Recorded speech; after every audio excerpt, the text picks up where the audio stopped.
The NFL has denied the appeal of Mike Evans' suspension, which means he is 100% officially confirmed to be suspended for the Bucs Week 3 matchup versus the Green Bay Packers. For those of you who do not know, Mike Evans did appeal his suspension that he was given by the NFL for his part in the Marshawn Lattimore brawl in Week number 2 versus the New Orleans Saints. It was a pretty intense shoving match between both teams. The benches were emptied and all these other different types of things.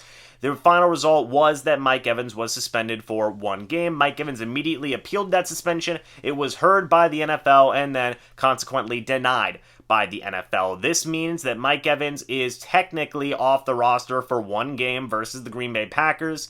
The Bucs have filled that roster spot with veteran defensive lineman Deidre Sennett. We will talk about that in a separate video, but Mike Evans is officially out for week number 3, and this is going to be something worth paying attention to. The Bucs obviously still have some questions at wide receiver regarding Julio Jones, Chris Godwin, and some of the other wide receivers who are dealing with injuries. We'll talk about that in a separate video as well.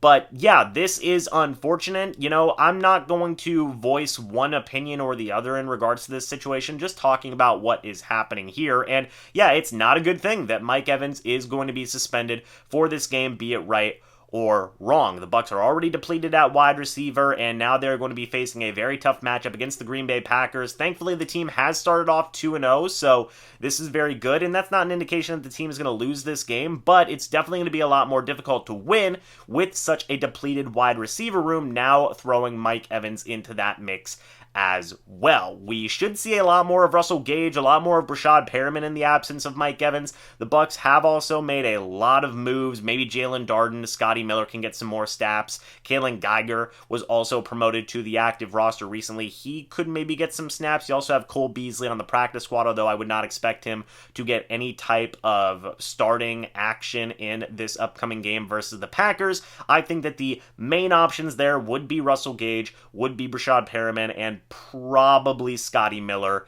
if, say, Julio Jones and Chris Godwin are still hampered by their injuries and they may not be able to go or are limited in this upcoming game. You'll look for some of those guys to get more snaps in this matchup, especially in the absence of Mike Evans due to this suspension. But what do you guys think about this suspension being upheld by the NFL, Mike Evans appealing it and getting denied by the NFL? I would love to hear your guys' thoughts and opinions on this. Let me know what you think about all these things. Who do you think is going to be able to step up at wide receiver? Do you think it's going to be Russell Gage, maybe Brashad Perriman, or do you still believe Scotty Miller has the ability to go out there and have a monster game, especially against the Green Bay Packers, which he has had good success against before? Let me know your guys' thoughts and opinions. I'd love to hear them. Thank you so much for watching this video. Hope y'all enjoyed. Now we'll see you all in the next video or the next live stream. But until then, and as always, guys, goodbye for now, and go Bucs.